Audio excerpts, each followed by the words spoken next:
Hi, എനിക്ക് ഒരു comment, നമ്മളിപ്പോൾ ഒരുപാട് ഇൻവെസ്റ്റ്മെൻറ്റിനെ പറ്റിയിട്ടും എങ്ങനെ സ്റ്റാർട്ട് ചെയ്യുക അങ്ങനെ ഒരുപാട് വീഡിയോസ് നമ്മൾ യൂട്യൂബിൽ ഇടാറുണ്ട്. അപ്പോൾ അതിലൊരു കമൻറ്റ് മെയിനായിട്ട് വന്നതാണ്, എങ്ങനെ നല്ലൊരു ഇൻവെസ്റ്റ്മെൻറ്റ് അല്ലെങ്കിൽ ഇപ്പോൾ ഇൻവെസ്റ്റ് ചെയ്യാൻ പറ്റിയ ഷെയർ ഏതാണ്, ഇപ്പോൾ നല്ല ലോങ് ടേമിലേക്കൊക്കെ ഇൻവെസ്റ്റ് ചെയ്യാൻ പറ്റിയ ഷെയർ ഏതാണ്, അങ്ങനെ ചോദിച്ചൊരു കമൻറ്റ് വന്നിരുന്നു.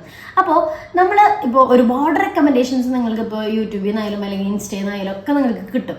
പക്ഷെ ആ റെക്കമെൻഡേഷൻ വെച്ച് ചെയ്യുന്നതിന് ഉപരി നിങ്ങളും നിങ്ങളുടേതായിട്ടൊരു സ്റ്റഡി ആ ഒരു ഷെയറിന് നടത്തണം. അപ്പോൾ എങ്ങനെ ഒരു ഷെയർ സെലക്ട് ചെയ്യാം, അല്ലെങ്കിൽ നിങ്ങൾക്ക് എങ്ങനെ ലോങ് ടേമിലേക്ക് ചെയ്യാനായിട്ട് ഷെയർസ് സെലക്ട് ചെയ്യാം.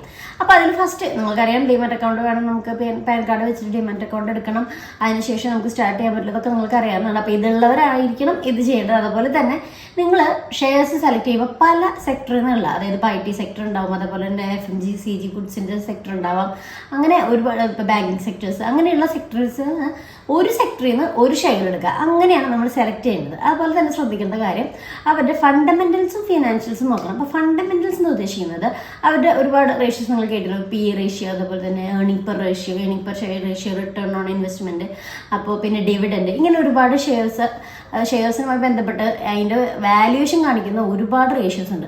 അത് അനലൈസ് ചെയ്യണം. അതുപോലെ തന്നെ ഈ 5 വർഷത്തിനുള്ളിൽ CAGR എന്ന് പറയുന്നത്, അതായത് കോമ്പൗണ്ട് ആനുവൽ ഗ്രോത്ത് റേറ്റ്, ഇത് 15% മുകളിലായിരിക്കണം. എങ്കിൽ മാത്രമേ നല്ലൊരു ഗ്രോത്ത് ഉള്ള കമ്പനിയാണ് നമുക്ക് ഉറപ്പിക്കാനായിട്ട് പറ്റുള്ളൂ.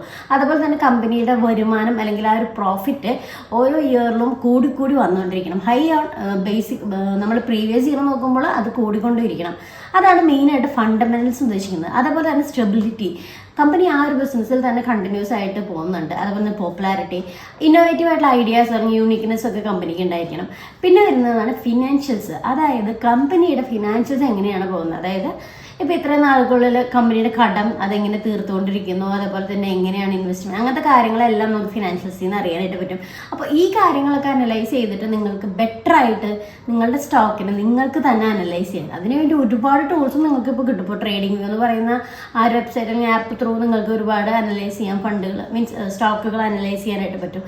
അപ്പോൾ നിങ്ങൾ ഏത് റെക്കമെൻഡേഷൻ കിട്ടുമ്പോഴാണെങ്കിൽ നിങ്ങൾ മറ്റുള്ളവരുടെ റെക്കമെൻഡേഷൻ ചോദിക്കുന്നതിലുപരി ആ ഒരു ഇപ്പോൾ കിട്ടുന്ന റെക്കമെൻഡേഷൻ നമുക്ക് ഒരുപാട് അറിയാം, അതും നിങ്ങൾക്ക് വെരിഫൈ ചെയ്യാനായിട്ട് പറ്റണം. അല്ലാതെ അവർ കേട്ടുകൊണ്ട് വേഗം തന്നെ പോയിട്ട് ഇൻവെസ്റ്റ് ചെയ്യാതിരിക്കുക, അതിൽ നിങ്ങൾക്ക് ഒരു സ്റ്റഡി നടത്താനായിട്ട് പറ്റണം.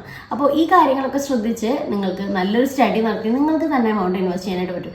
പിന്നെ ഫസ്റ്റ് ഞാൻ പറയാം, ലംസമായിട്ട് ചെയ്യാതിരിക്കുക. ഒന്നെങ്കിൽ SIP പോലെ ഇങ്ങനെ പതുക്കെ ഓരോ വീക്കിലോ അല്ലെങ്കിൽ മന്തിലോ പതുക്കെ ഇൻവെസ്റ്റ് ചെയ്ത് ചെയ്യുക, അല്ലെങ്കിൽ ചെറിയൊരു എമൗണ്ട് ഇട്ട് അതിൻ്റെ ഗ്രോത്തും ഇതൊക്കെ നോക്കിയതിന് ശേഷം വലിയ എമൗണ്ട് അല്ലെങ്കിൽ പല ഷെയർസിലിടുക. അങ്ങനെയൊക്കെ ചെയ്താൽ നിങ്ങൾക്ക് ലോസ് പരമാവധി കുറയ്ക്കാനായിട്ട് ശ്രമിക്കാനായിട്ട് പറ്റും. അതുപോലെ തന്നെ പരമാവധി ചാർജ്, ഈ ഒരു ഇക്വിറ്റീസിൽ ഇൻവെസ്റ്റ് ചെയ്യുമ്പോൾ നിങ്ങൾക്ക് വരുന്ന ചാർജസ് കുറവുള്ള ബ്രോക്കറേജ് നോക്കിയിട്ട് യൂസ് ചെയ്ത് നിങ്ങൾ ഇൻവെസ്റ്റ്മെന്റ് സ്റ്റാർട്ട് ചെയ്യുക. അപ്പോൾ ഇതുവരെ ഇൻവെസ്റ്റ്മെന്റ് സ്റ്റാർട്ട് ചെയ്യുക അല്ലെങ്കിൽ ഒന്നും അറിയാത്തവർക്ക് പോലും ഇതുപോലെ അനലൈസ് ചെയ്ത് സ്റ്റോക്ക് ഏതാണെന്ന് നല്ലത് കണ്ടുപിടിക്കാനായിട്ട് പറ്റും.